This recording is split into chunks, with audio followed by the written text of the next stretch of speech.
So I'm reviewing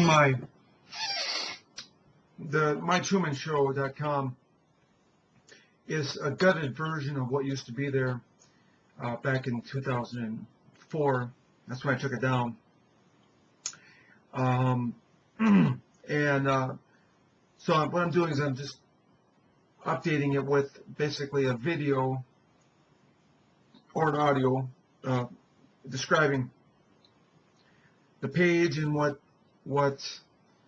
my thinking was back then. And it's a little bit it's interesting, you know, now that it's been 7 years now of looking at it and understanding what my mindset was back then to what it is today. It's interesting. I have to say I'm glad I took down notes. I'm glad I was writing that back then.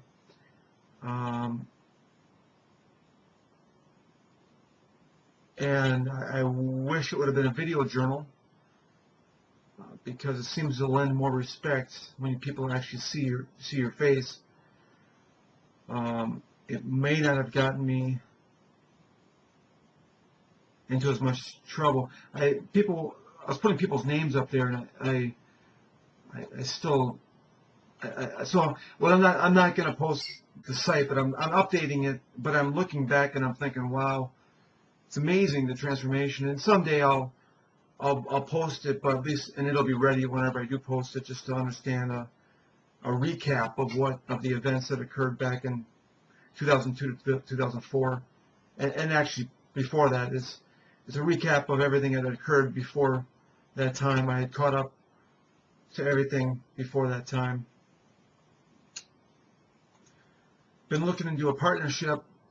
Probably should have done this a while back, but I'm just trying to find people that are interested in partnering up with me, and usually that consists of funders. There's like funders out there. It's kind of like that Shark Tank, that series, that thing on TV called Shark Tank. You know, propose an idea, and then they offer you some money for a certain amount of the company. It's kind of like that, but I don't require much money. My business is very. It doesn't take much money. It just takes more of the belief in what I'm doing before. So it's kind of like selling the idea and verifying that a person can actually believe in it before they invest in it, because it doesn't, like I say, it's not much investment. It's more of a belief and help me run the show, because I evidently I'm not doing too well with such a good idea. Even the idea about Truth Under Oath is $1 million idea, but I'm pretty sure that it's actually happening. That I prevent people from lying while under oath. Just the idea is quite valuable to.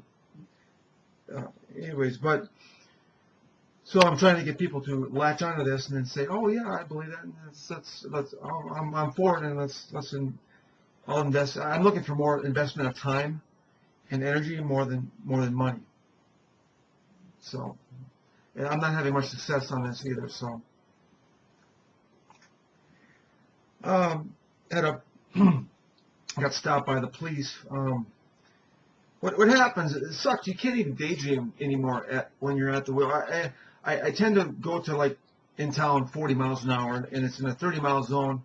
It turns out that I was going 40 just literally 100 yards before not even 100 yards, it was 50 yards before a 40-mile-an-hour zone. So I didn't get stopped for the speeding, but he just did a complete Louie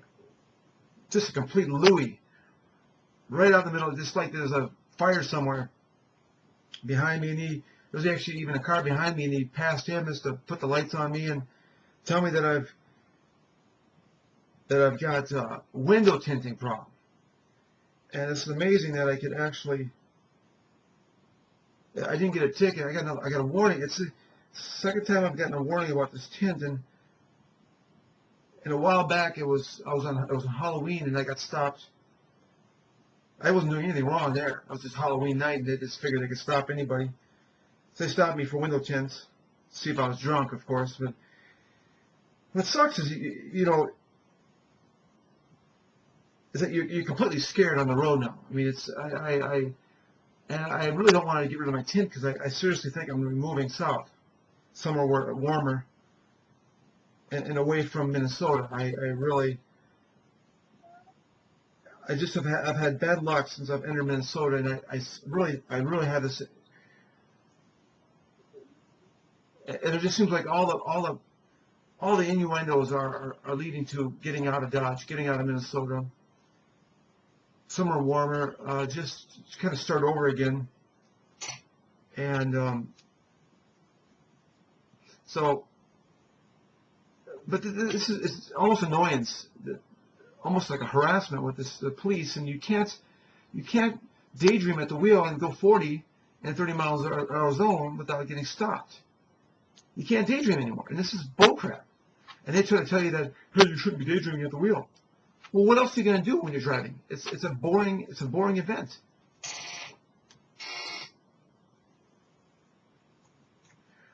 Looking into an aura scan, I did one a while back in 2003. Found somebody that can do it. It's just that it's going to cost me a few $100 to get it done. So I'm thinking about it. I don't know what it's going to be worth. I really don't. It's a tough investment. I'm not sure, but we'll see here. The device is not well respected in the science community or even the medical community. It's just a device which it's given respect over in Europe and you're in Russia, but not over here.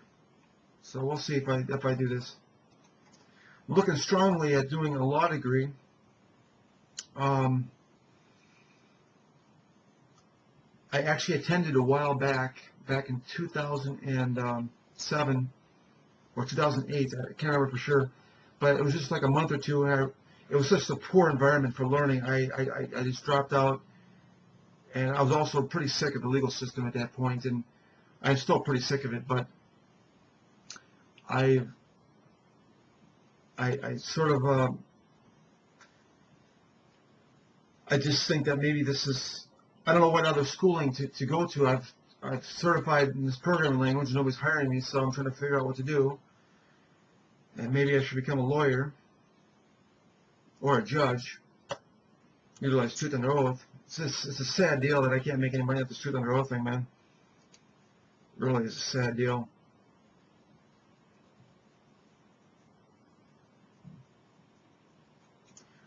Shoulder's getting much better. I'm going to Dr. Phillips here in town, here in Smallville. And he's got this computerized device, and it seems to be doing a pretty good job. Knee's a little out of whack, so I got to get that adjusted, but my left knee. And my middle knee is also a little bit out of whack, too. It's called my weenie. That's out of adjustment since nobody's touching it. Women have trouble touching it or something, so that one's definitely out of whack. I'm not sure if Dr. Phillips can fix that one or not. That would be a trick. That would be, I would go get an adjustment for that weekly if that helped. And the appeal that I had for that waiting at Buckner Judd, that one that was never ending, that appeal came back negative for me, so it won't be retried. Shocking, isn't it, that the courts would have a judgment against me again? It's also shocking that I would want to enter into a profession which is so political. That despite the fact that I got truth under oath and that my defendants aren't answering any of my questions, that the judges would just continue to ignore what I'm doing. It's sad. It's a sad profession. It really is sad, and I don't know. It really is a leap of faith to get a law degree, and the risk that anybody will hire me, and it's just something to do, and it might be fun. I think it'll be sort of fun. A lot of work, but it'll be fun, I think. and that is important. If it's long as it keeps me, as long as I'm having fun at anything, whether it's a job or learning, it's not too bad. So we'll see if I get accepted. I'm going to try and get this place called Concord. It's an online university, and I told them all about me. That was important. I wanted to make sure they understand everything about me, the fact that I've been an annoyance to every lawyer in Minnesota, that I'm in the legal system. I've already done some cases, and I've got truth under oath, and do I have a chance at this? And if they accept me, then I guess that means that I should be able to get employed. I hope so, because it's going to run me a debt of about $40,000. I pray that I can get a job afterwards. So we'll see if destiny has that in store for me, because it looks like getting a job is not in the cards at this point, because I've been applying to everybody and I'm not getting a job. And another court update is but by the way, I had the small claims court that there was a hearing scheduled for this coming Tuesday and just tomorrow, and that got put on delay because the defense, which, by the way, this is about perjury. I'm accusing somebody of committing perjury. I'm accusing those defendants in the appeal case, in the appeals case that got dismissed. I'm accusing both those defendants of committing perjury. Send me a sworn statement telling me you didn't, and I will drop it. So they came up with this threat that said, if you don't drop it, Chris, we're going to sanction you again for $10,000, and if you don't pay it, then it gets dropped with prejudice, which means basically I don't have to answer your questions, Chris, and we never have to answer this in the future ever again unless you could pay $10,000. Well, so let's see, one second. So I sent them both, there's two defendants, and I sent them both back a piece of paper that said basically, hey, just sign this. It basically says, hey, I didn't commit perjury in this case. In that case a while back, a year ago. So instead of signing that and sending it to me, I can't imagine how much money they've spent defending this conciliation court case, but all they had to do is send me a sworn statement, and they can't do it. So they make threats, and now they're going forth with the threat to sanction me in Minnesota here. Some more. I just was checking on this document that just got sent, and it turns out they're proceeding forth with a $10,000 bond, security bond, and otherwise the case gets dismissed. So instead of just signing something that would take 2 minutes of their time and mailing it to me, they spent I don't know how many hours and gobs of money on a thick packet that states, what a troublemaker I am. They call me a frivolous litigant. So this got delayed. So this hearing for tomorrow is getting delayed for a couple months now, and we'll see what happens with that. But that's the last case I've got going, and to be quite honest, I'm not sure I can do any more cases ever again at this rate, because nobody's paying attention to what I'm doing. Nobody wants to hear the truth. There is no justice. The system's a joke, and to top it off, I'm thinking about going to law school to enter into this profession. Jesus. I don't know what to do. I've tried everything possible to use. I've got truth under oath at my disposal, and the defendants can't make the sworn statements indicating they didn't commit perjury. So it's been probably 12 hours up to this point, writing and gathering documents to get to sanction me, and that seems that's just all because they can't make a sworn statement. So we'll see what happens.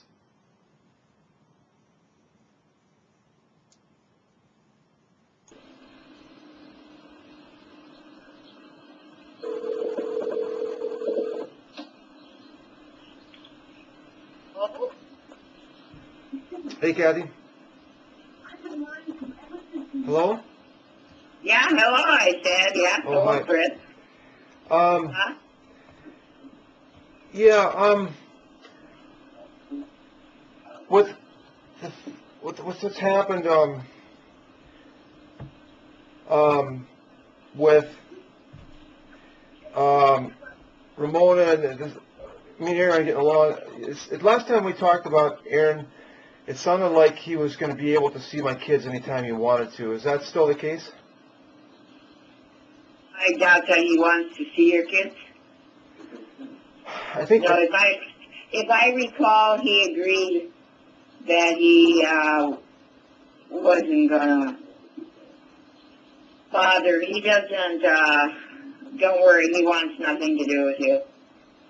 Well, it's about. I know. I don't care about me. I'm concerned for my kids. Don't worry about it. He's got enough on his hands. Look, you know what, Chris? This has just changed the whole world. What was even part of life a few months ago is just not an issue. So I wouldn't worry about it. He's got enough children to take care of right now, and they were going to live. They were going to live over in Europe for a couple of years. I would have pretty well eliminated all of that too. So I wouldn't worry about it. All right. Well, when Mona had done that, it seemed like there was a sneak approach for Mona to get over there to the Bahamas, and I just want. I don't think so. If you read Facebook, it was on there weeks ahead of time. So nothing sneaky, and you're part of her Facebook people, so she's not hiding it from you. Okay, well, it just seemed like it since I had plenty of input to maybe bring some stuff down to the Bahamas, and you sort of made mention. Well, it sounded like you were on her side as far as she having the ability to just go down there willy-nilly, right? Which is I didn't mind her going down there. I just thought it was disrespectful to not. Yeah. Well, it's, water under the bridge, as they say. Yeah. And besides, you never should have called me to even discuss it because it wasn't my business. It wasn't about me. That's why I hung up. I had to. I was, for one thing, I was busy driving, and I thought it was important. I answered your calls because I think they're important. And that was important maybe, but not important enough for while I was driving. I understand. You know what I mean? Yeah, I understand. So, that's why it also upset me is because I was driving, and I don't like to, use the phone too much when I'm driving if I can avoid it. So, anyway, yeah, it just don't worry about Aaron. There is no issue. I don't think he is gonna be coming to Redwood for another 4 years. That's when the next reunion would be. So. Yeah. Okay. Well. There's no way he would see your kids. So. Yeah. I just. It's just since he doesn't respect me, I just feel that he should distance himself from my kids. That's all. I think there's not a problem. All right. Like I said, Stephanie's death changed everything, even for me. We're gonna be having those kids here this summer, and it's going to fit in with the involvement of your children. Your children won't be the focus this summer as much by Carrie and myself. Yeah. Yeah. Anyways. Thank you for honoring this request with Aaron. It just kind of what happened with Mona sounded like I just had no control, that I had no say in my kids, and I was wondering if I need. No, Aaron asked you last summer, or no, not even Aaron. Aaron respected it. We were not going to have any contact with your kids. It was because Nicole asked you that she was even involved with Aaron. So he respected it even last year, Chris. Yeah. So So he does listen to you, okay? But like I said, it's the last thing from his mind right now. do you know We that? got, I'm got sorry. a year and a half. We got a year and a half probably.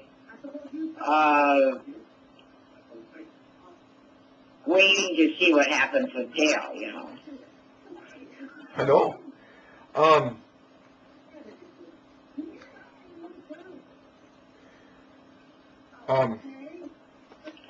And Aaron has done a great deal of work helping those kids get all the legal spiegel taken care of, and he's put lots of money and hasn't gotten any of it back yet, might not get any of it back.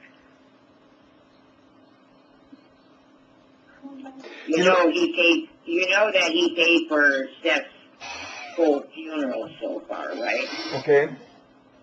And we will all contribute if he doesn't get a payback. But he'll hold off on that. He believes that there might be Colorado victim compensation that helps pay for the funeral. Okay. He's done a lot of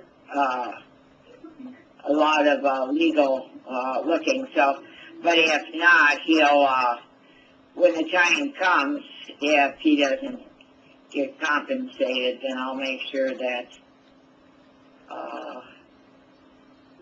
other members of the family contribute. Can I say something? When we were there in Silverthorne, Mona witnessed this. I said something funny. Aaron said, "We're not laughing with you, Chris." What he's saying is he's laughing. Okay, now, whoa. Okay, what's this all about? I don't want to bring that up. Whoa, I wasn't there. I know Mona saw it. I'm just saying. I'm not making. There. Let me talk. Let me talk. Wait, please. I don't want to talk about Aaron in that capacity. I think I asked you not to talk about family members anymore to me if I wasn't there. Kathy, it was lucky I didn't wring his neck. Okay, I'm just letting you know that. Chris, please. Could we not talk about it? This is late at night. The last thing I want to do is go to bed upset. Okay, I'm just saying. I just would recommend. I heard you 3 months ago that you hated his guts and you wish he had died instead of Stephanie. Okay, I don't think you need to tell me any more than that. I have a good memory. I said that? Yeah.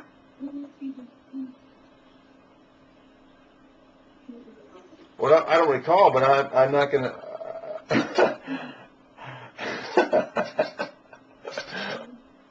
If it wasn't those exact words, it was the equivalent thereof. You know, like if it would have been him, you would have, wouldn't give a damn or any number of those things. It was definitely, you hated his guts, wanted nothing to do with him ever again. So, that part, definitely. And that sounds exactly like you. Well, there's a flavor there that one of the flavors you mentioned, that would be what I would say, yes. But, so anyway, like I said, I don't think you need to repeat anymore your dislike ever again. If ever you change your feelings and think you love him, by all means, bring it up. oh, that will never happen. That will never happen, But all Kathy. that, and we never need to talk about Aaron again, do we? I mean, as far as that capacity. If you want to know what's happening with his involvement with the children, fine. If you don't want to know that, let me know, and that'll be fine too. Yeah, you have got to let me talk a little bit, because I was just going to say that I just didn't want to surprise... Fuck you! Shut up! I was fucking talking again, goddammit! Yeah, okay, but it's not about What the Aaron, fuck, right? man? It's Come about on! stuff. Why can't I fucking talk? Because I asked you not to talk about my kids in a bad way. I'm just saying, I didn't want a surprise visit from Aaron down in the Bahamas to see my kids. Because that's what Mona I'm did. not going to cross. I am not done right? talking yet. I am not done talking yet. I am not done talking yet. Me like I am not done never talking say- yet. I am not done talking yet. Okay, now I will That's start. why I interrupt you, I will start because again. you I will start say again. the same I will start thing. again until I can actually complete my sentence, and then you can get your Because turn. I'm trying to If you block could shut the out, fuck that's up why once. I do this. If you would shut the fuck up and let me talk, I could get out my sentence, and then I would give you your turn. Okay. All right, go ahead. All right. Go All right. ahead. Good job. Thank you for being social. Thank you. Now, I was just going to say I didn't want any surprise visits, and that would get me upset. I can't even remember what I was going to say now. Now that it's spent, it was now it's 45 seconds into it now, since I had the thought pattern. Go ahead. I have nothing to say. That matter. You want to change the subject, then I'm glad to talk. No, I just, when Mona had done her thing to make that visit, I was concerned that Aaron would do the same thing, and I just didn't want that to occur. If I have the kids here, just like last summer and Aaron's here, I guess, yeah, I might, if I'm here and the kids are here, I might do that thing with Nicole again, but I was just concerned about a surprise visit like Mona had done. That's all. With that, I guess. Anyway, Mona's gonna be up here for the 4th of July. If you want to be part of that with Stephanie's kids, myself, we'll probably do the fireworks in the cities. I don't know. That's up to you. If you don't want anything to do with it or have your kids do with anything, that's also fine. It's up to you. As long as I don't have to see Aaron, and that's... Aaron is not going to be here this summer, or if he would be, it would not be in Redwood, or it would not be with you. Not a problem. He doesn't want to see you either. He wants nothing to do with you. Well, let me know if he wants to love me too. I'm sorry, what? Let me know if he wants to love me too. Yes, I don't let him badmouth you, and he doesn't. He knows that I have, and I appreciate having both of you in my life.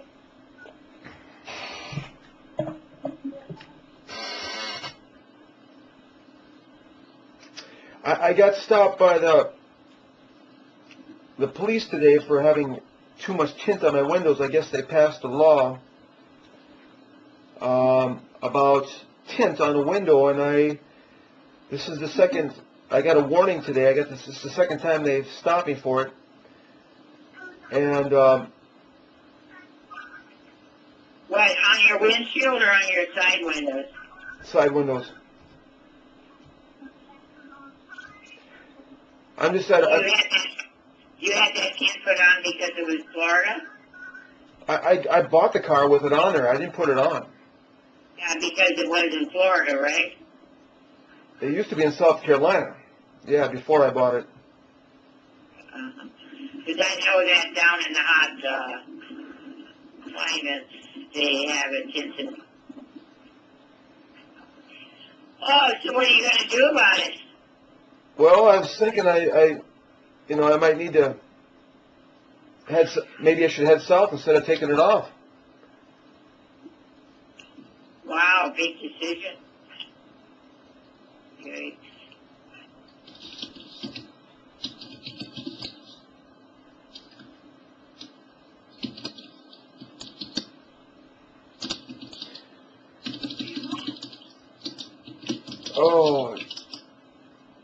Oh boy, Kathy.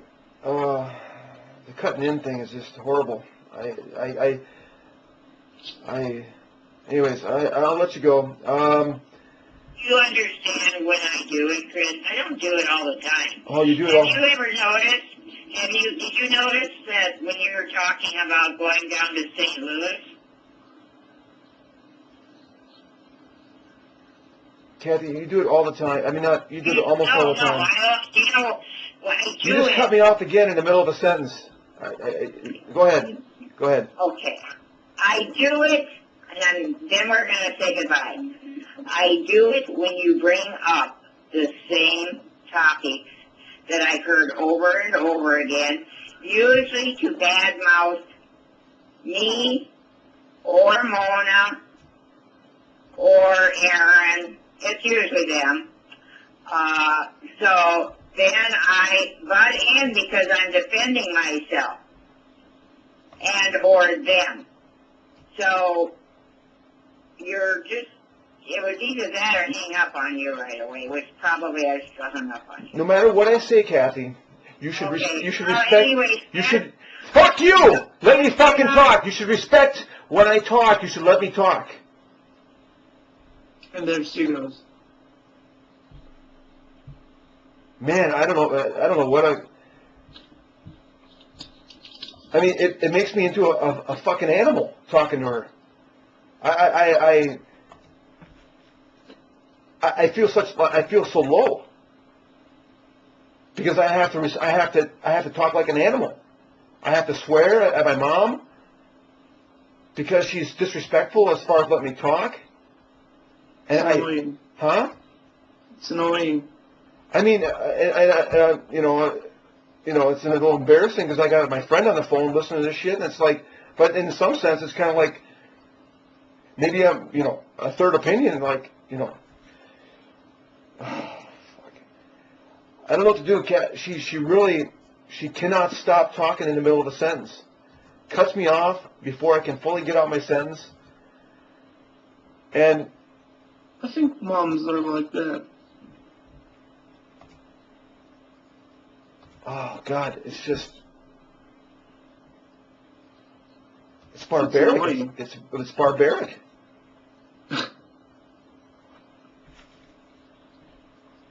Just say, let me finish, let me finish, let me finish, let me finish, until she shut up. And she just keeps on talking. I try to stop her so that she can get like, oh, it's one thing if you've made the mistake of jumping in and I say something and then you stop. But she just keeps on going and going and going.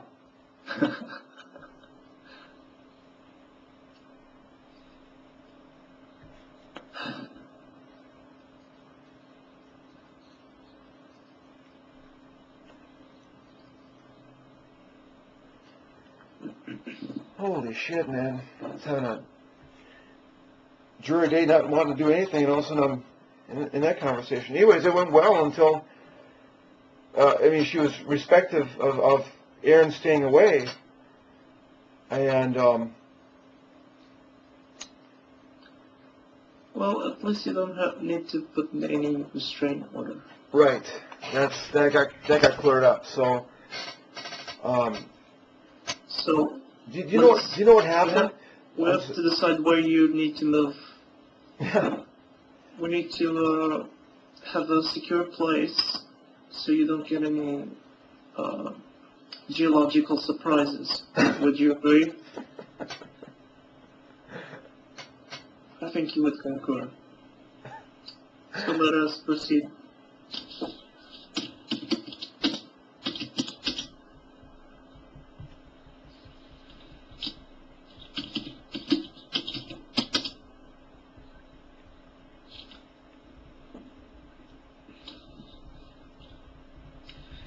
She said something about going to Europe. No, that was St. Louis. There's a Europe in St. Louis. No, St. Louis, Missouri. It's a state. She mentioned something about someone going to Europe. No, I For a don't. year or two. Oh yeah. Oh, Aaron might go to Europe or Do something. you know why? I think his wife's company is located out there. Yeah, but do you know why now? He's living now. isn't he? I don't think so. No, he's taking care of the kids out in California. Steph's kids. Okay. Red Falls Police Department. Hi, my name's Chris Roller, and I'm in Redwood Falls here. I was calling about tint laws, window tint. Okay. Yep. Got stopped yesterday. Is there a grandfather clause? I mean, I had this car forever, and I've never had a problem with this until just recently.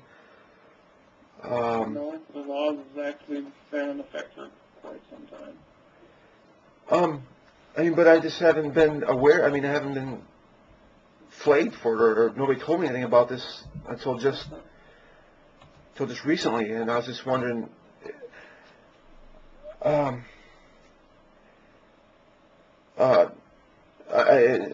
you giving tickets to people for this, or what? Usually what happens is they'll get what's called a fix-it ticket, and they get 5 days to remove it. If not, then they can be issued a citation, yes. I noticed, I mean, I'm looking on the street, and I'm seeing this really dark, I mean, really dark back window. The state finally made it against the law for any business to tint over the legal limit. So, I understand that, yeah, the new cars and stuff, and the tinting, right, would eventually get into everybody, eventually over time, all the cars on the road would be within legal limits. But I'm just noticing on the street, there's just really dark windows on a lot of these passenger cars. And I mean, it must be the pick of the litter just stopping people at will, right? I can't answer that, I guess. I mean, if you stopped in town here or what. So, I mean, anything over 50% is too bad. yeah, I've been researching the law. I guess it's been there since '85, and Right. I just never was aware of anything until just recently, and you know, it just scares me a little bit because it's going to cost, it's going to be costly to get it off. But is there any does the state compensate you for taking that stuff off? Does who? Does the state will reimburse you to get it off? No. Okay. No.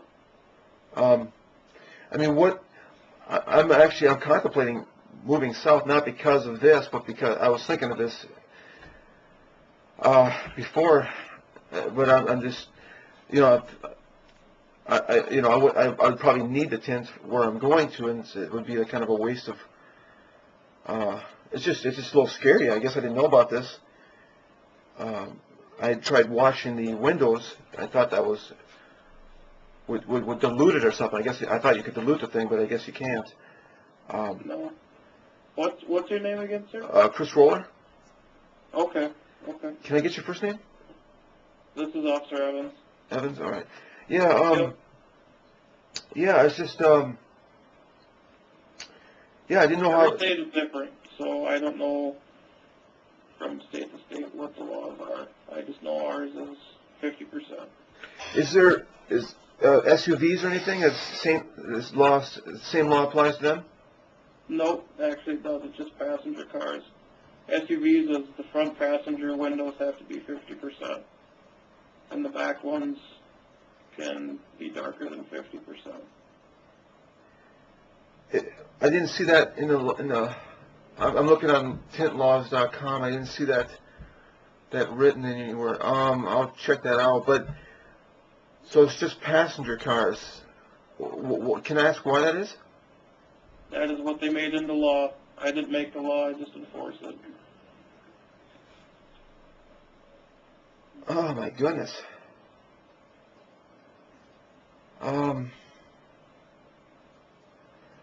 Okay. Well. So any other what's the word? Like that, the SUVs. Is there any other cars that are immune to the law? Law enforcement vehicles are. But other than that, no, there isn't. And it's so that people. SUVs and pickups. It's SUVs and pickups, okay? Yep. Well, that's what I'm seeing on the road, and that's what got me all confused. I'm like, there's a lot of dark tint out there. Right. But you'll notice the back windows are darker than the front two windows typically. Yes, that's what I'm noticing, and that's Yep. kind of why I had to ask the question. I wasn't sure what was going on. Yep. That's kind of when I said that you guys must have the pick of the litter. I mean, it's just there's just every car I saw out there in the back was very dark. So you don't have. A lot of SUVs out there. So, and they come from the factory like that, so. I see. But it's not so easy taking that stuff off. It can be. No, it's not. I know.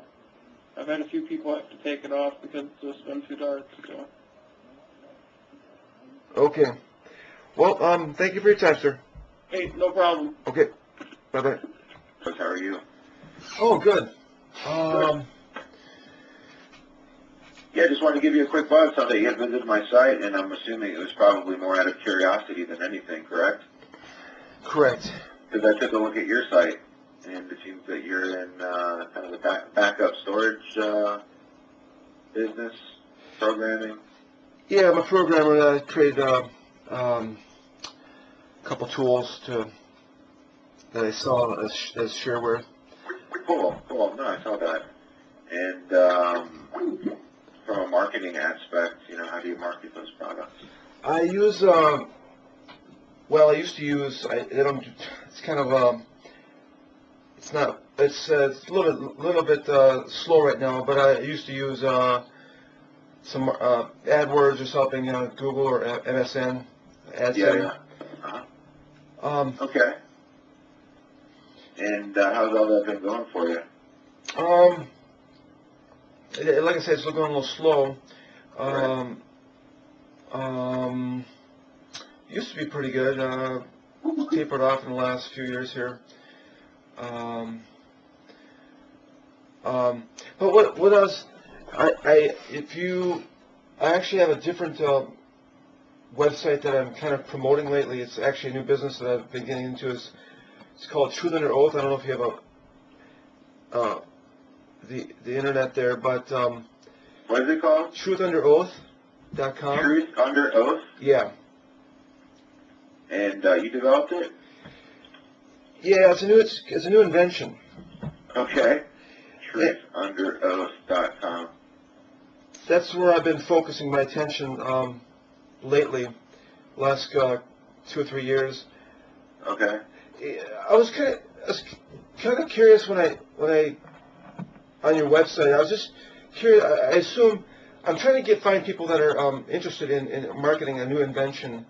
And I didn't know if you were one of them or something. I was just kind of curious how you find out about these people, or maybe you have connections that you can. I'm interested in finding kind of like associates.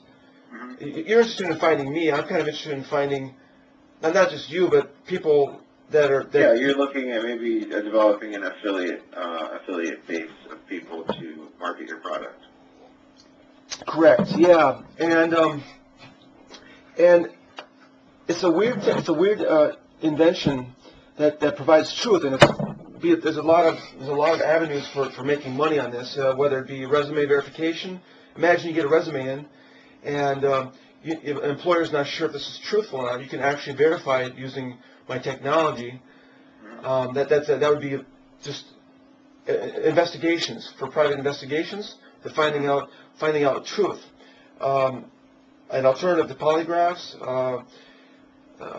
Anywhere where you need truth verifications, this could be used. And I'm having trouble getting this thing afoot because it is weird. It's a weird. It is a little weird. I mean, you created the algorithm for this thing, or what? It's not a program. It's actually it's via the power of suggestion. It's kind of a hypnotic trance where I actually put you under hypnosis, and I prevent you from lying. Right. When you say I swear to tell the truth, it's kind of power of suggestion. You say I swear to tell the truth, you now do. Right. I'm a mentalist. I've actually sort of a magician. I've been developing this for a number of years now, and I'm looking for people that, well, first of all, can stomach this because it's a weird technology. Yeah. And then market it because there's a huge potential in it. No, I hear you. Yeah, definitely not myself or the group of people that I associate with. This would, this doesn't fall under something that that they'd even venture into. You don't like making money or what? No, I love making money. It's just, we use very specific systems, and quite honestly, the products that we market, there's not too many out there that are as profitable. Okay, like I can sell a product and make a $20,000 commission one nice little sweep. Most of our products are in, they're in the thousands. The minimum commissions are, in the thousands of dollars range. So we don't market small products. We market big products, and we use a marketing system to do it. So what I'm saying is you have to have your marketing collateral pretty tight, actually very tight. You have to have, you have to have your marketing put together, your banner ads. You have to have, your commission structure all laid out.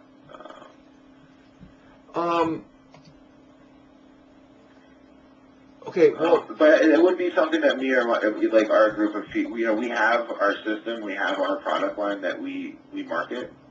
But I'll just say, you might want to think maybe it could be a ClickBank product. yeah, this is not small. Is it perjury One prevention? second, this is not a small. If you look at the website, it's got. I charge $25,000 for an entire case. It's kind of like the movie Liar Liar, where Right. the guy's prevented from lying while under oath. Yeah. While he's in the courtroom, it's like that. You can charge, people can, you can charge $25,000 for an entire case. People, it's a legal service, which Right. it affects the legal system, and so you could market this to courtrooms, to actual governments, to get them to say, give us, you could ideally charge $1 million a month for a state or just a county. Yeah, you have to. That'd be tough to get into, man.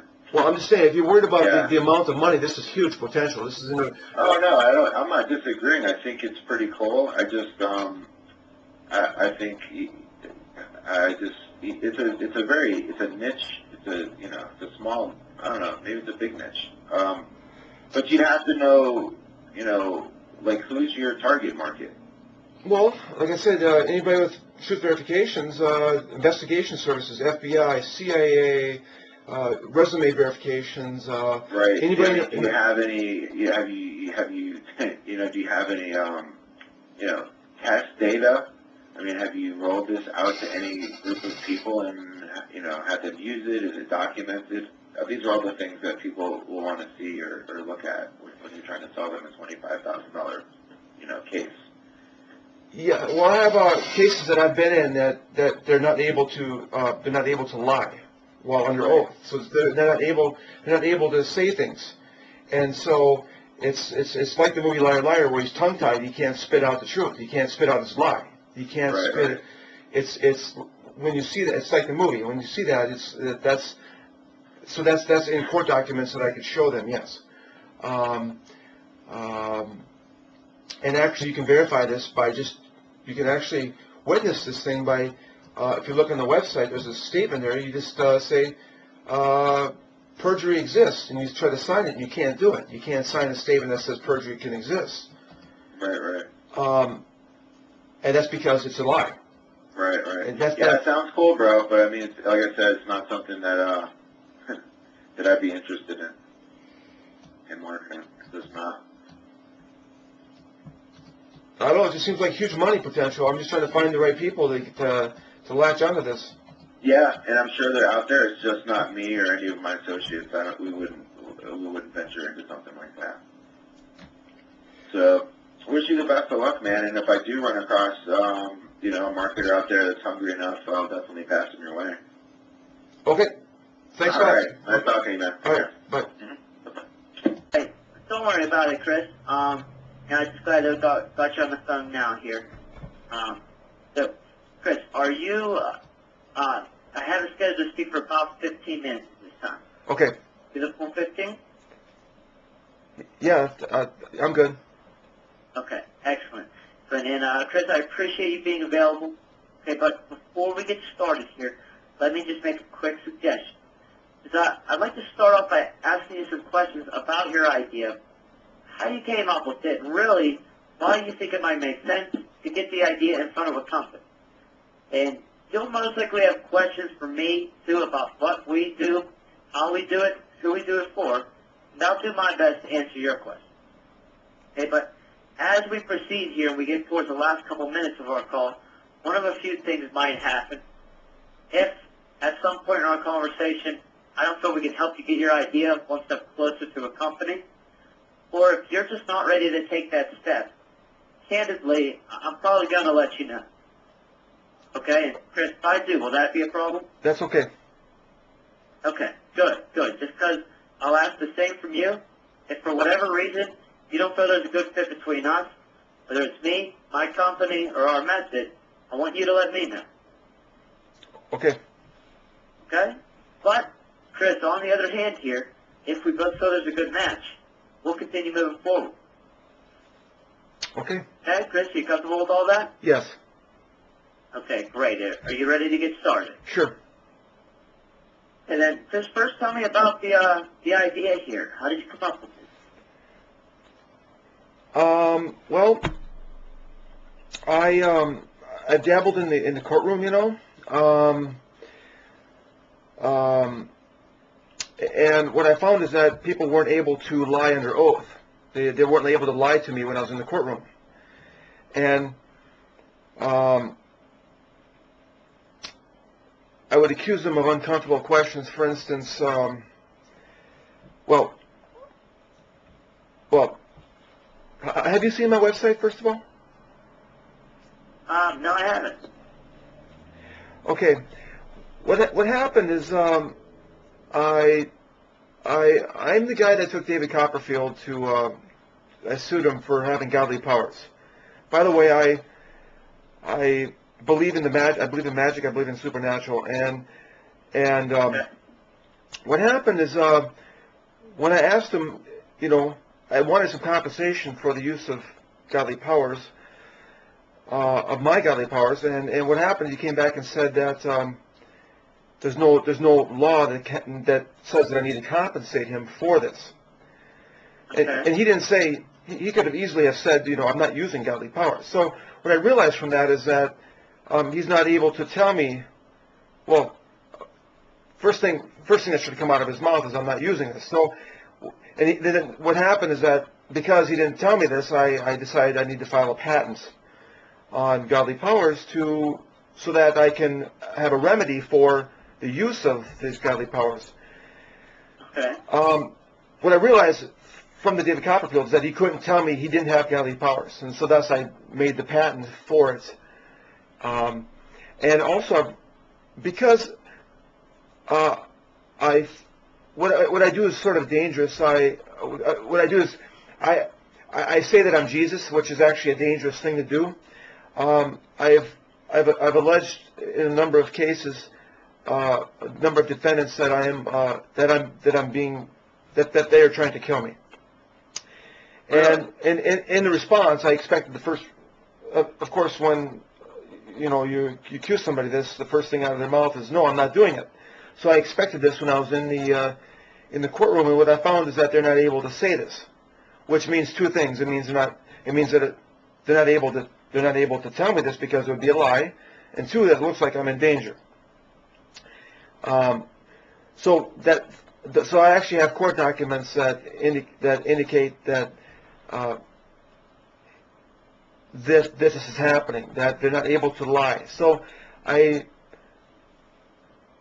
did some research back in 2007, and I realized that this thing is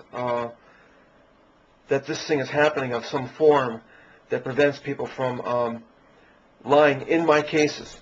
So whatever sponsorship I have in a case with under oath, it will prevent a person from lying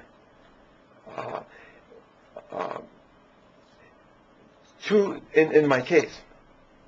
Okay. So that's what presented this idea. Because it's an unusual thing. I call it supernatural. Others call it power suggestion or hypnosis. Because it's weird like that, and when people actually experience this, they are a little bit offended because I essentially have control of them. And so it's difficult. I'm having some difficulty getting people to, once they experience this, they go, well, I'm not going to give that Chris Roller a call back because I'm either freaked out or I'm now mad because he now is keeping me from lying. So Okay. I've had some difficulty. Explain this a little. Chris, explain the process to me a little bit. I'm intrigued. Well, it's like power suggestion where you say, I swear to tell the truth, the whole truth, and nothing but the truth. So help me God. And in saying I swear to tell the truth, you now do. It's sort of a natural thing called power suggestion. People consider that to be a natural thing, hypnosis to be a natural thing. I consider it to be somewhat supernatural. And it works like that. It works like that. You've seen hypnosis where I keep you stuck to a chair, Yeah. and they can't get up, or I will keep you from raising your arm.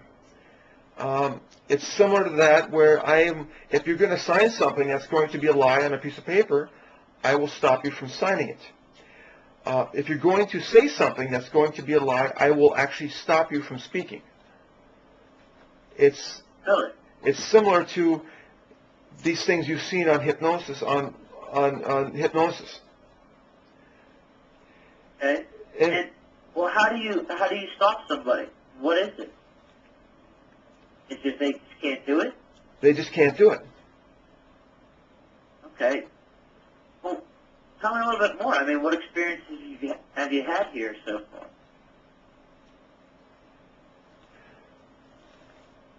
Well,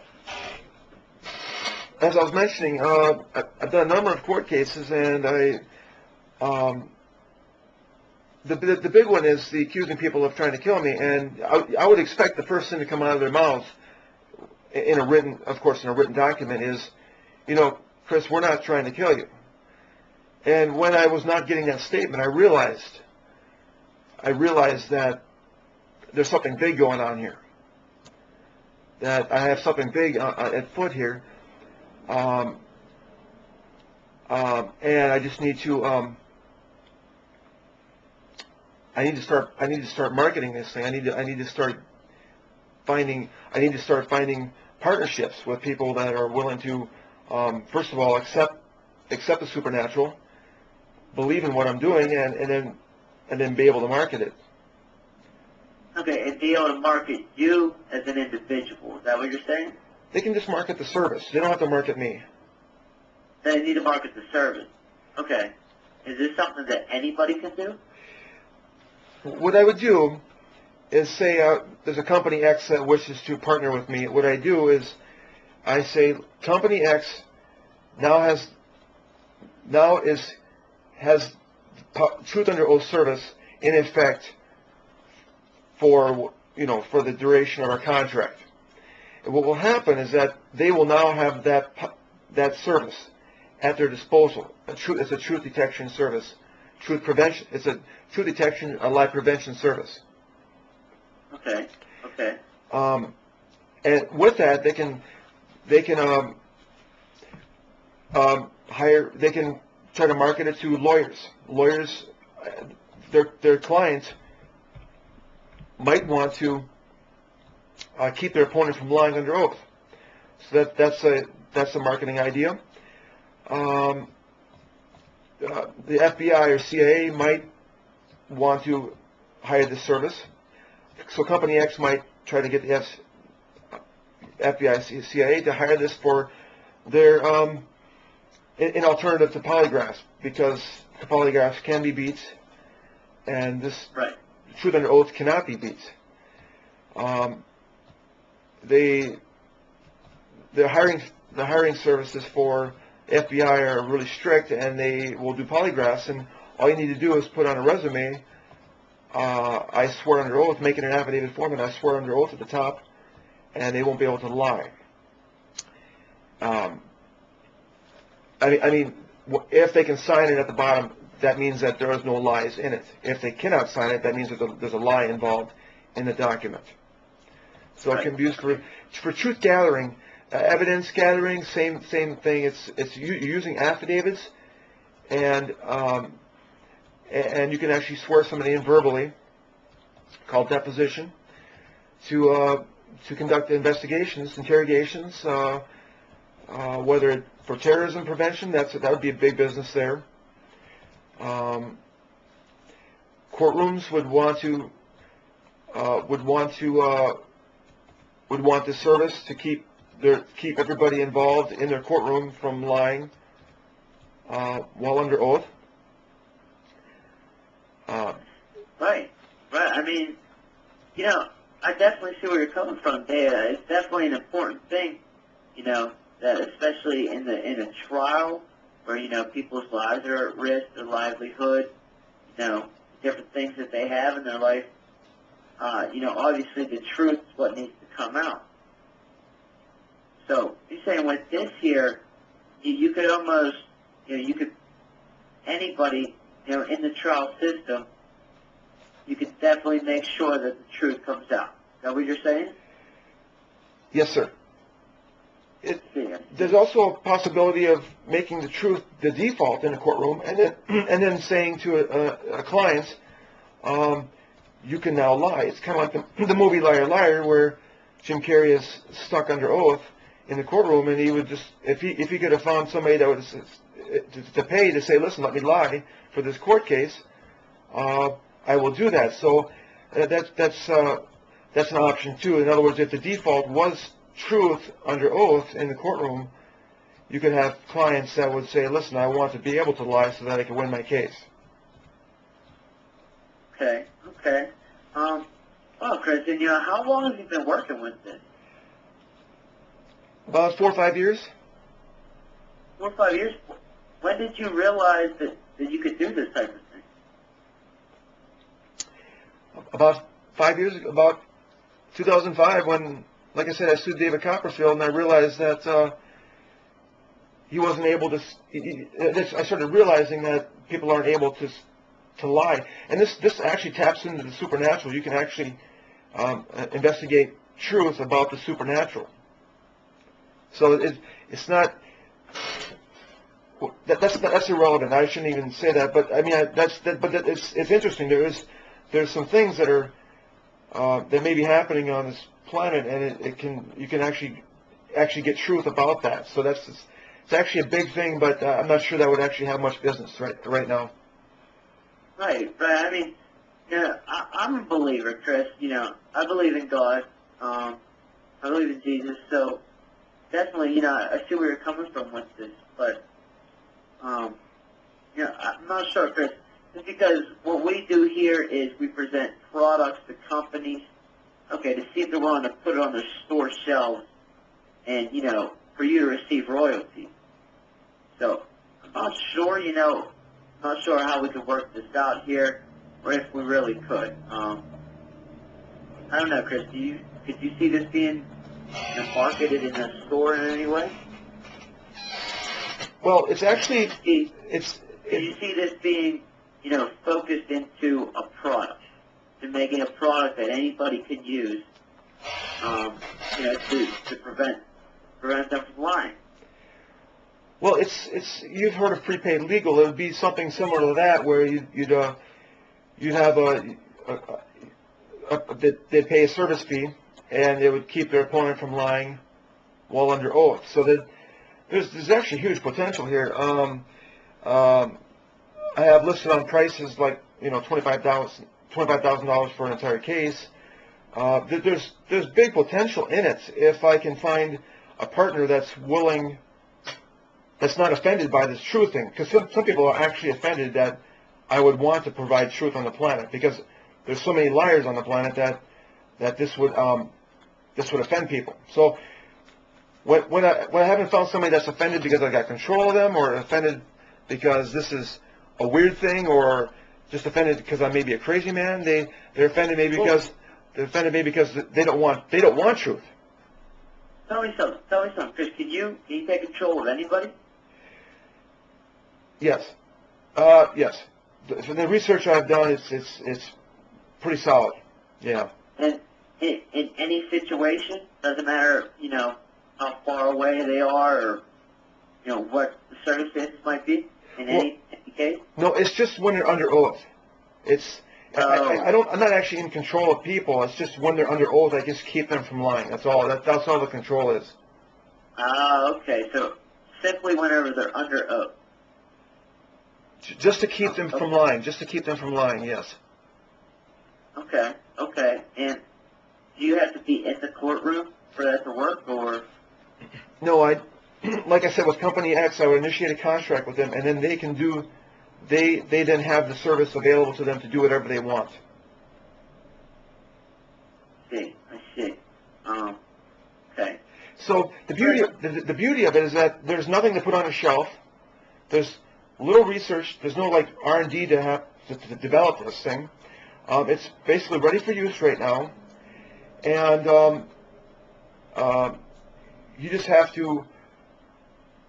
It's like selling air. That's it's an incredible thing. I'm pretty sure it's the only miracle on the planet, and it's a miracle service. So anybody that wants to sell a miracle, I'm looking for that partner. Wow. Okay. Well, tell me again here, Chris. What is it? What gives you the power here to stop somebody from lying under oath? I mean, is it something only you have? Can anybody do this? Yeah, only I can do it. It's just something. I'm a natural truth detector. I'm a psychic truth detector, and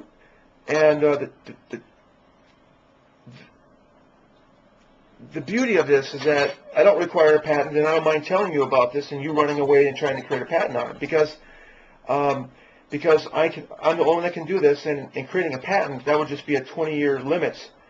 So a patent ends after 20 years. This thing is good. I'm not going to try and work on your idea in any way without. Okay. Oh, I wasn't really trying to infer that too much. It's just that I'm not afraid. I'm not afraid to talk about this. And in creating if I were to create a patent, that would make it free after 20 years. So I don't want to do that. Right. And because it's because I'm the only one that can do this, that makes it good forever. Well, Chris, how come you're the only one who can do it? It's just something I've been working at. I'm a magician. I'm sort of a magician. Okay, this is whenever you started back in 2005, or is this something you've been working on your whole life?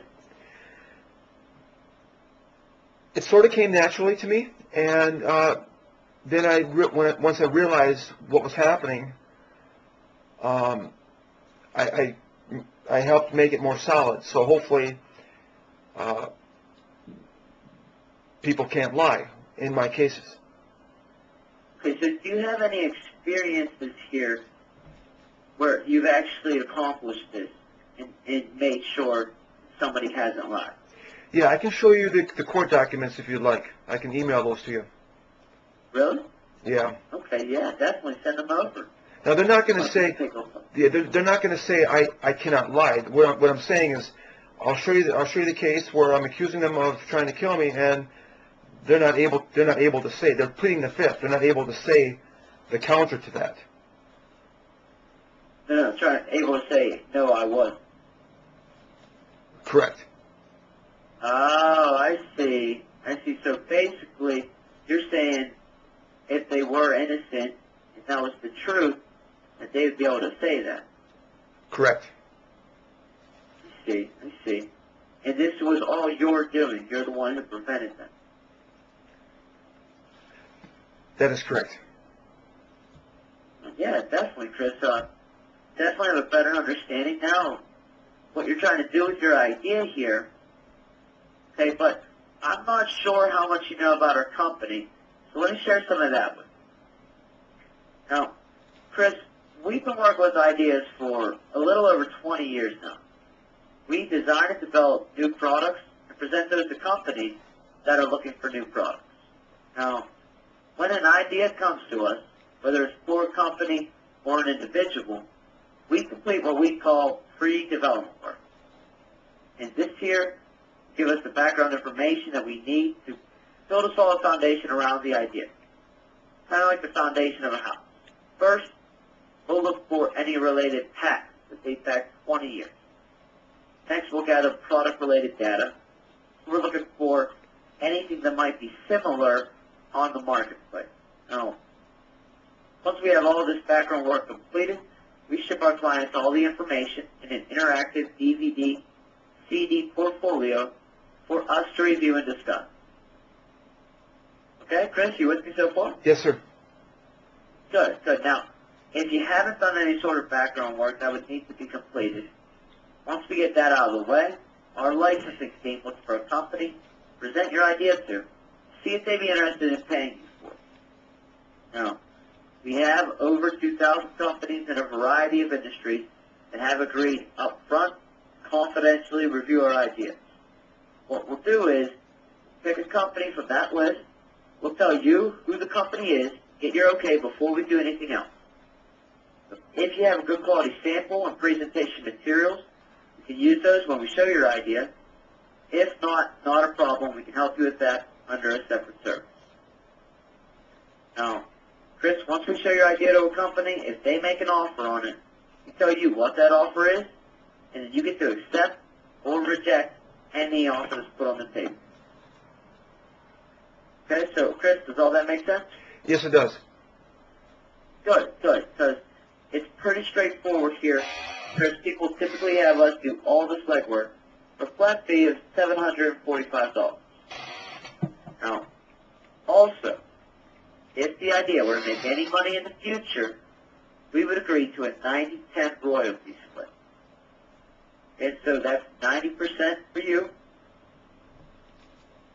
Chris, just so we're clear here, you would remain 100% owner of the idea and get 90% of any royalties paid out by a company. Okay. Okay? So, Chris, does that sound fair to you? Yes. Okay. Are you interested in hearing more?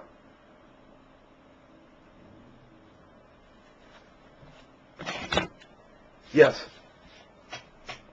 Okay. Well, Chris, I'll tell you what. We set aside the 15 minutes for the call. We're well past that right now. So, now that I got some more information on the idea, I'd like to put some more thought into it, give you a chance to think about what was discussed here too. Okay, so let's go ahead and schedule another 15 to 20 minute call for sometime tomorrow while this is still fresh in our mind. And I'll likely have some more questions for you. Might have some for me too. And in our next call, I'll go over how we select companies to present your idea to. Okay, and then towards the end of our call, of course, discuss getting your idea in front of a company to see if they would be willing to pay you for it. Does that sound good, Chris? Yeah, just give me an idea. So, I'm going to, just give me an idea of the cost involved here. What, you said something about $700 and some dollars. What else do you envision for costs? Well, good question here, Chris. Typically, our best method is to present this idea to a company in the form of a product sample. Now, those usually range anywhere from around $8,000 to $15,000.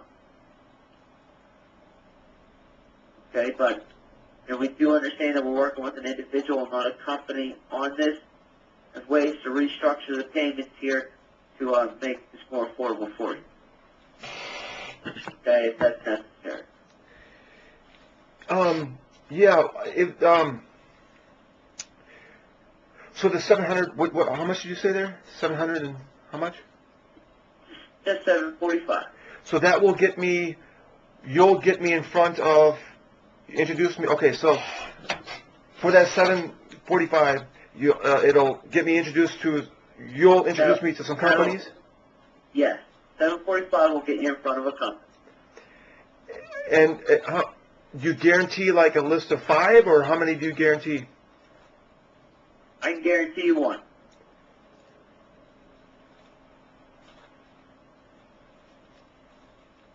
Okay, at this point, now, if we choose to target another company in the future, that's a possibility. But, just to start off, we just focus on one at a time.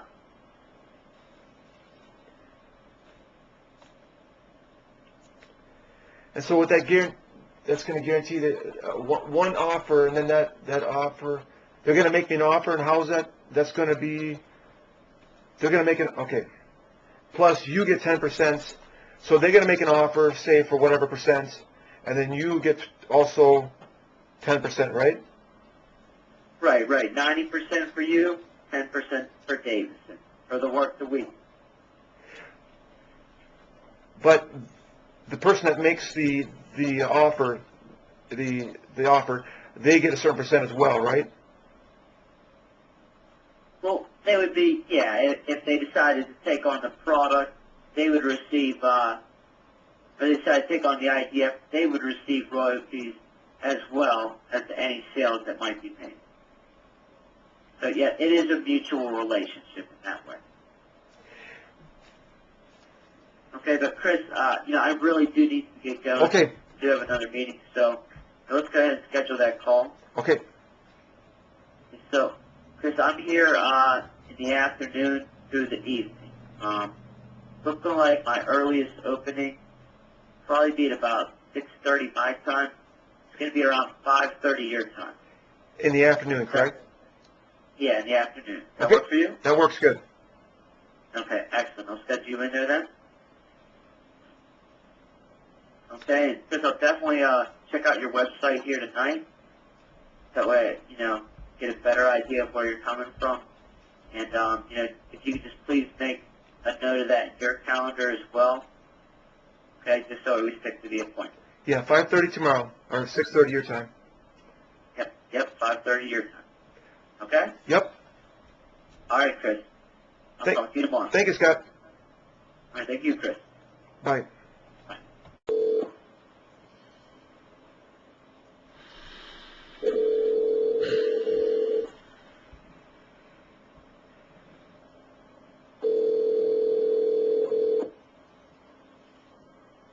Hello?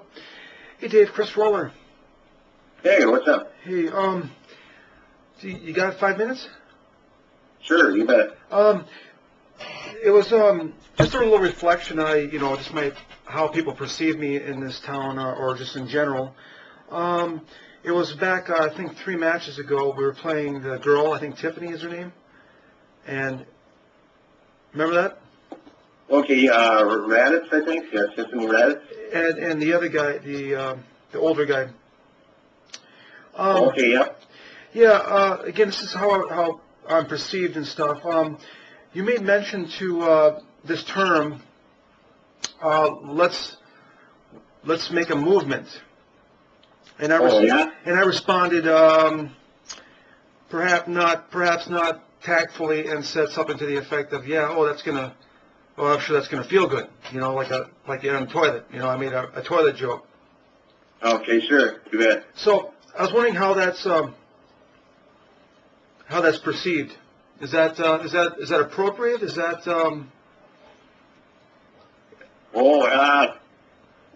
well, they're used to me saying that all the time, because I say that all the time when we're playing tennis. I always say we're going to have a movement now, and it's a double entendre or whatever they call it, And so yeah, it's kind of a toilet thing that I say, but it's kind of I mean, so did it look? I mean, it's one thing to say the movement thing, and then for me to follow it up with yours isn't so much the toilet humor as mine was, and so I'm just wondering how that's perceived. Is that inappropriate to be saying something like that, or what?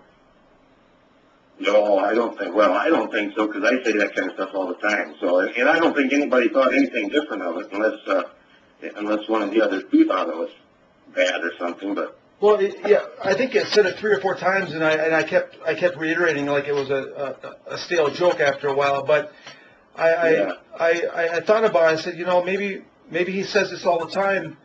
So in the next two matches, I noticed you didn't say it. So I didn't know if I had maybe made if maybe you weren't saying it because it was inappropriate what I was doing.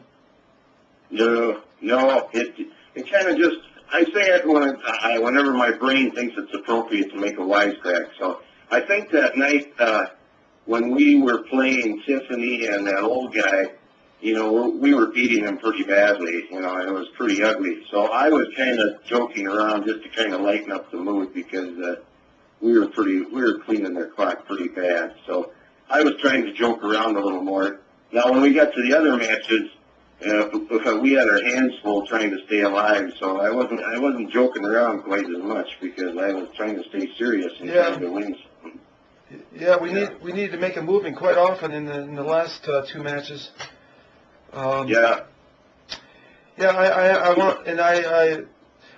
It's too bad I couldn't play a little better. I apologize for that. I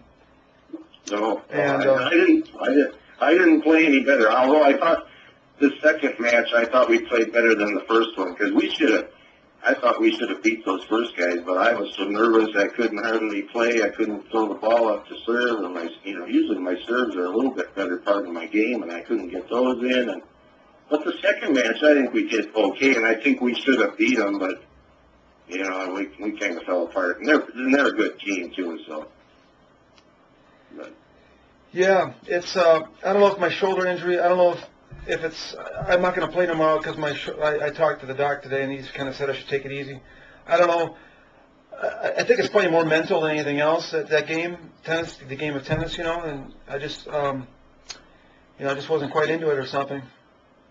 Well, it is for me because when we're just playing for fun, I don't have any problem playing. I play fairly well.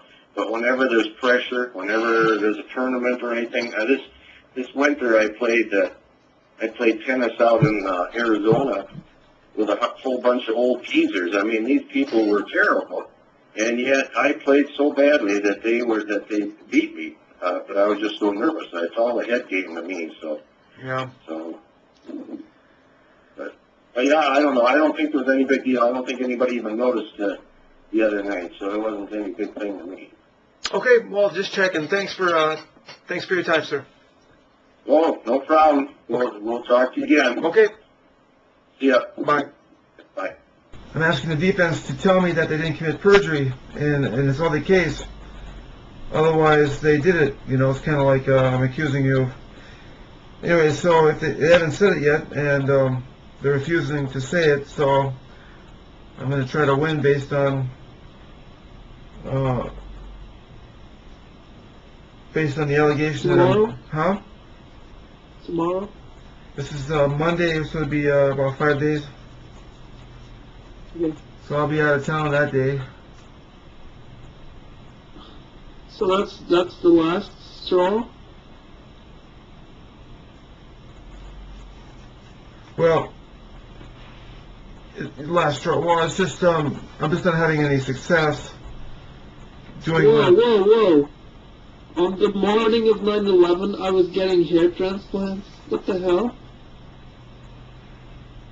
For my receding hairline. On the morning of 9/11, of all days.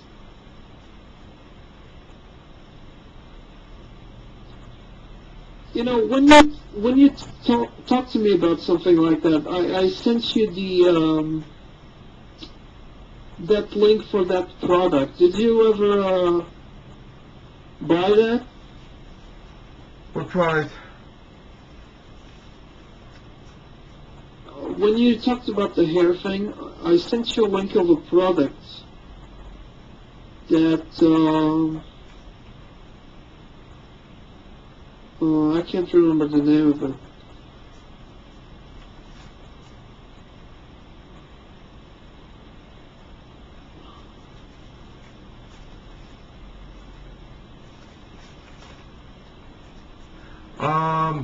Is it for hair? What hair? What? Falling on hair or what? What? Is it for hair loss or what? Yeah, it's to grow hair. No, I haven't tried it.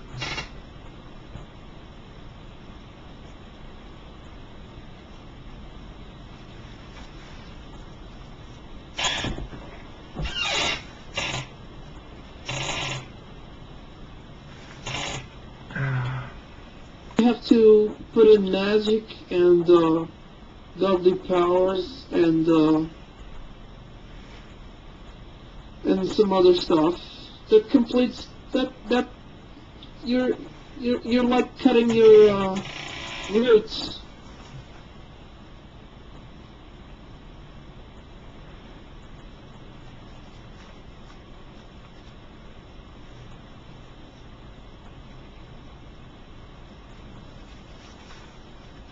Like if you went with the yellow suits.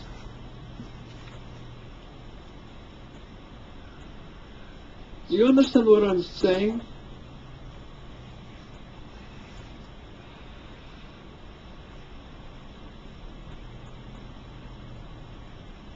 Do you comprehend what I'm saying?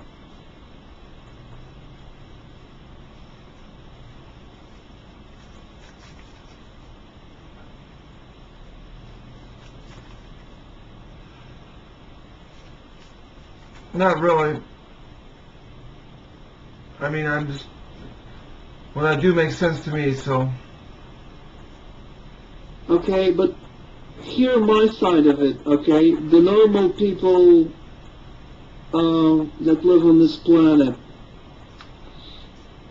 If you put things like magic and godly powers into this serious piece of work, you will not be handed any credits.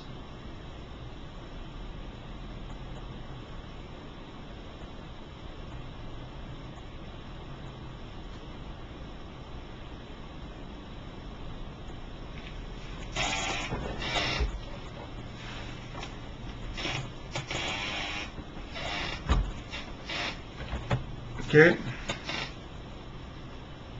If you say so. Just like imagine you're in another planet, okay? People have their way of being, okay? If you like do things in your way of thinking, it's like you can't be doing good, but you're like using things that society does not approve, or how do I put this?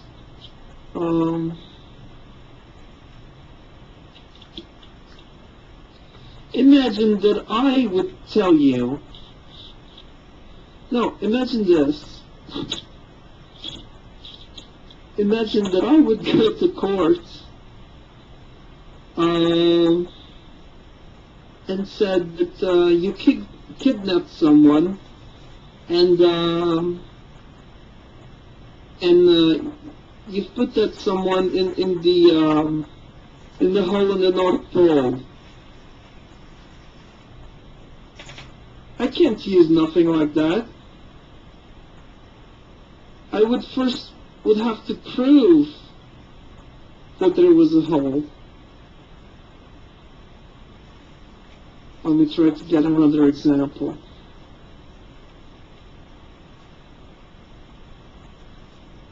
For example, magic that you speak of. You know, people do tricks, and there's secrets behind them. The art form makes it so that it appears like it's magic. But if you talk about magic with them, it's not something defined or intelligible by them. Ergo, it will equal to zero.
guy. I'm working on my comedy routine here.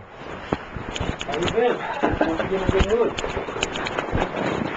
I don't know. I just pretty good. You go to church? No. Oh, okay. Let's say I wonder how psychiatrists go to church when I'm guessing because they believe in some weird stuff, you know. And I'm just wondering how they can condemn me for what I say and then walk into a church and listen to that. But I don't do that. But. So what's going on? Things. I haven't seen you for quite some time. I know I talked to you back Yeah. in January. Well, I mentioned my sister died. You didn't mention that. Huh? You didn't never mention On the it. phone. On the phone. I think yes. Okay. I mean, mentioned that she was murdered. Actually, Yep. there's an investigation. Yes, you mentioned that. And which state was that? Which what? Where was that at? That was in Colorado. That's kind of one of the appointments was right on that day when I had to go there for the funeral kind of thing. Mm-hmm. That's kind of why that got messed up there. So yeah, that was pretty weird. Kind of weird. Did they catch the person who killed her? They think it's the husband. Husband? Yeah. Is he in arrest or something? No, not yet. Okay. So So how is the family coping with it? you know, doing the best I can, I guess.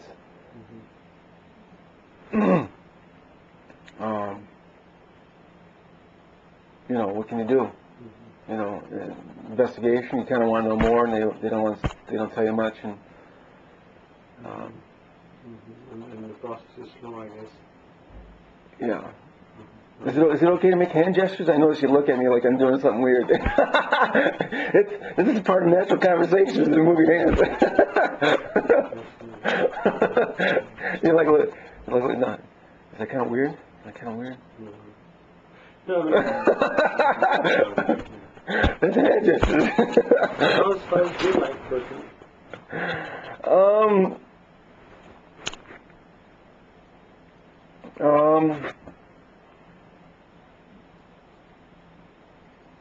I don't know. Not so good, maybe. I don't know. It's all right. For many reasons, I miss the Twin Cities. But I also like it out there a little bit laid back and not going out and more of the home life. Save some money, a little money saved, you know. I've gotten certified, 2 certifications now. Great. What kind of certification? It's called .NET, programming language for Microsoft. It's a Microsoft language. So it's, you know, make programs and web applications and stuff, but nobody's hiring a freak, so. Did you get some mail? We sent you some mail from the poster for some information. Oh yeah, you did. Yes, you did. And I didn't follow up on it. I had been through the Minnesota workforce here in Savage in the cities here, and yeah, I guess I kind of meant to check that out. Again, it's far away. It's 35 miles away. That's kind of what would stop me from jumping on it right away.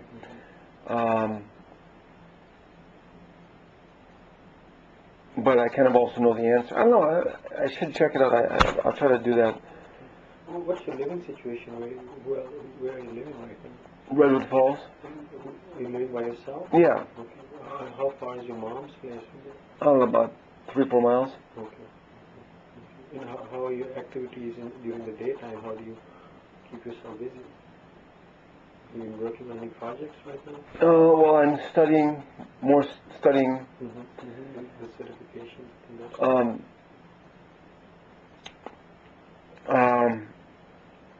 Looking for work.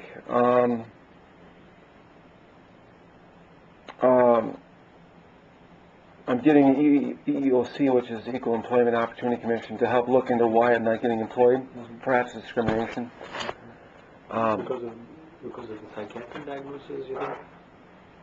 What kind of- Yes, because I'm being discriminated, because it's not just a psychiatric, I'm disabled, I run around saying I'm Jesus or God.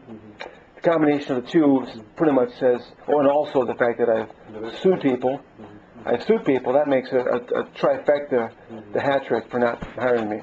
People get scared. Well, they're afraid I'm a troublemaker, they're afraid I'm going to cause trouble. It's not suing, but just, being mentally ill and this God thing, people will talk at the workplace about me instead of worrying about work. They'll talk about when I'm weird or something, right? So that's illegal. A lot of these things are illegal. The employment, the suing thing, isn't actually illegal, but you can discriminate for religion and disability. So I'm hoping that they can look into that and do things for me. Otherwise, I don't know. There's a lot of jobs out there, and I'm not getting them. So I'm trying to find out why. So.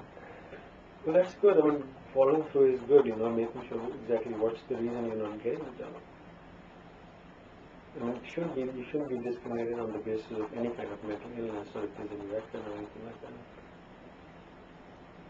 Well, there's a record. It's a post on the website. I mean, just because I post on the website doesn't mean that you call me mentally ill, so I post on the website. Does that make you less wrong, or less guilty of me being mentally ill? In other words, you try to keep it cool.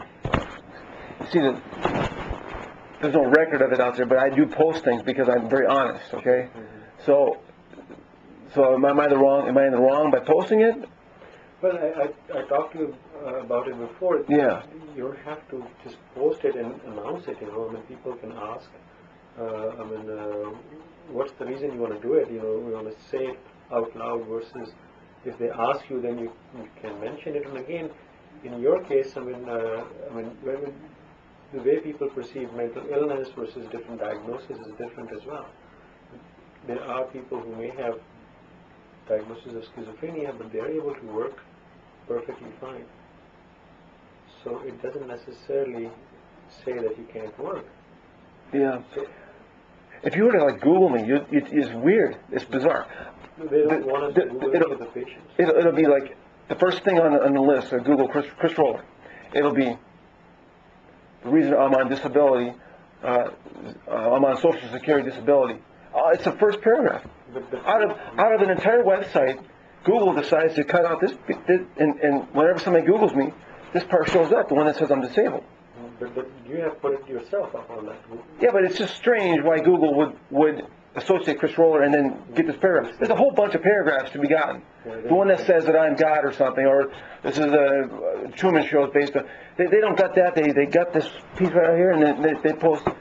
It's the strangest thing. What Google will put up for the bits that they want for a certain Google, So, and I can't stop it. I can take it. I could take it down. Yeah, you could take it down. But I choose not to because I'm an honest guy. Well, as I said, I'm just trying to coach you. You can be honest and don't have to tell everybody right up front, When they ask you, you can tell them. So you're decreasing your chances. It's possible. Again, I have no way to say whether you are or you're not. But I'm saying if any employer you go to, they look at the Google and they see that thing first, you don't go to the next step. Versus if you don't have it there, and you still be honest, and if they ask you, you can mention them, you're seeing somebody, and you don't have to, they don't ask details about anybody's personal life or psychiatric history. So is it bad to say that I'm mentally ill? On that, yeah, I would say so. Why? Again, if you're trying to play the game of getting the job, there are things. If you really go by the book, it's not. But it is in fact affecting you. There are things which are politically wrong and politically right. So I guess the question would exist: if it's bad to be called mentally ill, I guess the question exists: why do you call me mentally ill? No, not. I mean, you know. It's the same thing as any other medical issue as well. People get diagnosed with health problems. It's bad to have a health diagnosis, medical diagnosis, and it could prevent them from, like, for example, back pain or back surgery or things like that. So, it doesn't mean that you should not try to treat that person. you know, there's this fine line between honesty and deception. And I found I call myself Tony Roller now. I'm going to use my middle name.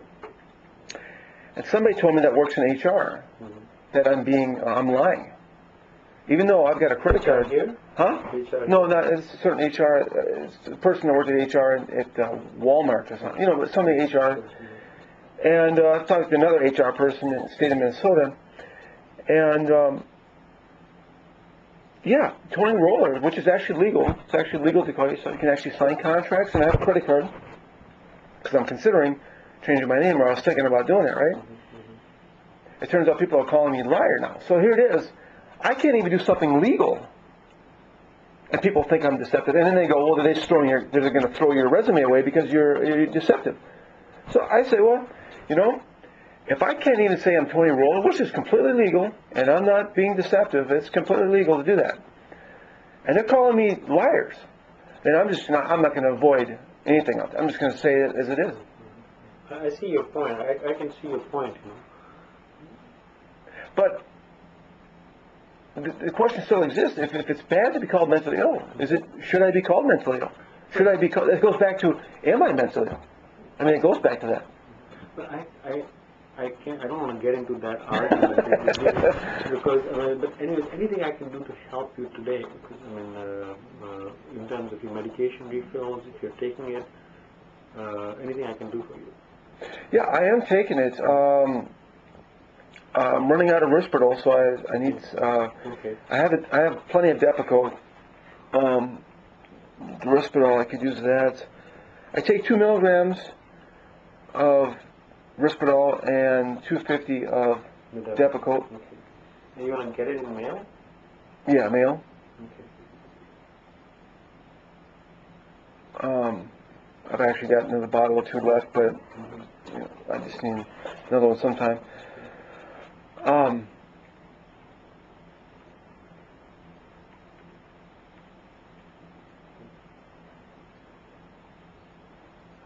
Yeah, I mean, I have concerns. I'm trying to get. I can be a productive person if people can tolerate me, but people have their own issues in life, and that is tolerance to different beliefs, which is. I see your point. That's why I've been working with you, and I don't push the medications. People can have their own beliefs. There's nothing wrong with that. Yeah.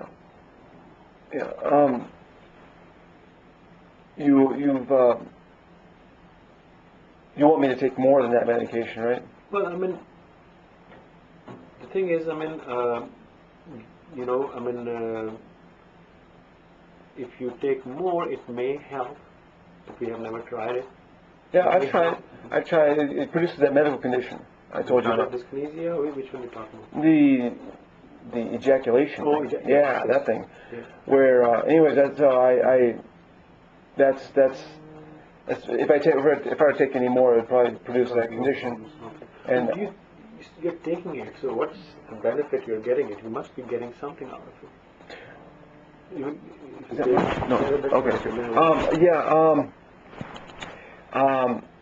The benefit I'm getting is well,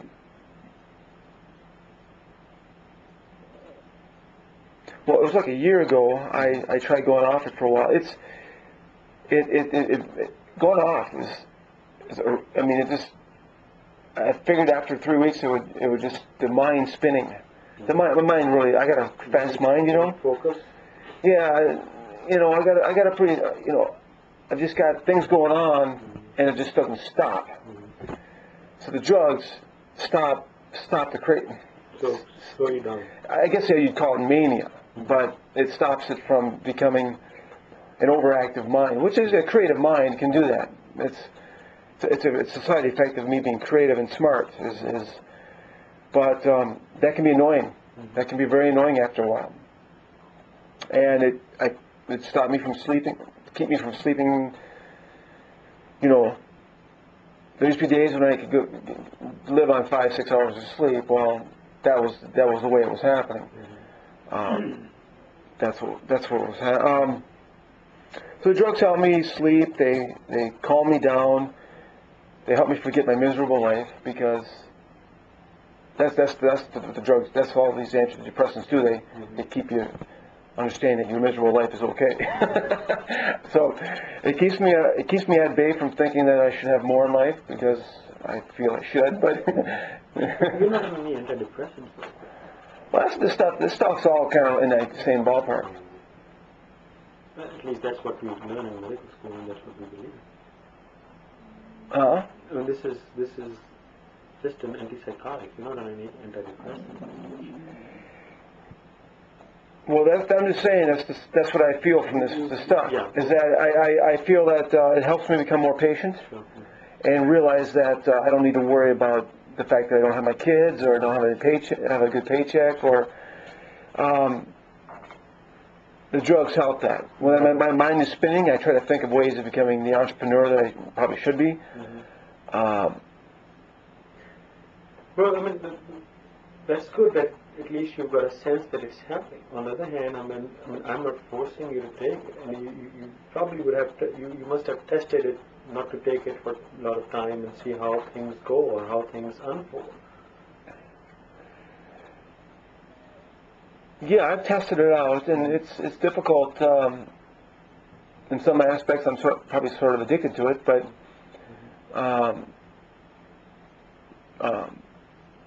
you know, I bet if I really tried, I could probably stay off it and work through the issues of the mania, the freaking fast mind thing going. I mean, it is what they say bipolar people are smart people, because it's that medication that slows them down so that they're not so dumb anymore, they're not so smart anymore. Well, yeah, I mean, it's people can feel that they're not that creative anymore. Yeah, well, that's pretty much why I got fired from GE, because I was so much on that medication. According to doctor's orders, I was on so much medication that they thought I was worthless. So that's why I don't want you to feel that I'm pressurized Yeah. to take a certain amount, and whatever you feel is comfortable. yeah, I appreciate that. You're good on that nature. That's another reason, because I know that too much of it can get you fired. And too much of it, I can't. I may not have been able to get certified. It actually takes a lot of smarts in order to certify, and it is. I need those smarts when I enter the job as well. So there's that. I'm taking the right amount to keep me creative at the same time, not be so stupid. We have to stop when I've got a patient, but anything else? I mean, I don't worry about your thoughts of harming yourself or anything like that. Is that the same? You're not going to harm yourself or anything like that? No. When would you like to come back? Or Well, if you want 3 months or so, and if you're doing well, I can do 4 months. 4 months, that's fine. If you want me to be here, it's a phone conversation, fine. What we can do is, we can't just do phone conversation all the time. We can set up something like once every 4 months or 3 months a phone visit, and then if it's too far away, that you can't make it, and then maybe once every 6 months, you'd like to just come and see me. Okay. Can you do that? Yeah, and if you could do it on the fly, where it's kind of like this, where I just say, I'm going to be in the cities, can you maybe make it? Absolutely. I'm pretty flexible. Cool, appreciate that. I really. Sometimes it gets into a point where we don't have that much time to talk. Yeah. Good. So I will put an order. They'll make a phone appointment for the next time, if it's okay. Okay. Or if you're visiting in the next 3-4 months, you call us and we'll get you in. Okay. Okay? Thank you, sir. So no side effects. You haven't checked the episode level, the liver function is quite something. If you want to do a blood test, we can. We can? Okay. Let's do that. I'm going to put the orders in and you go to You'll discuss most of the liver. Even though you're on a small dose, I want to check it once every 6 months to make sure liver enzymes are not going up. Right. If the meds are helping, good, but you don't want to make any damage. All right. Okay? Thank you, sir. Take care. All the best.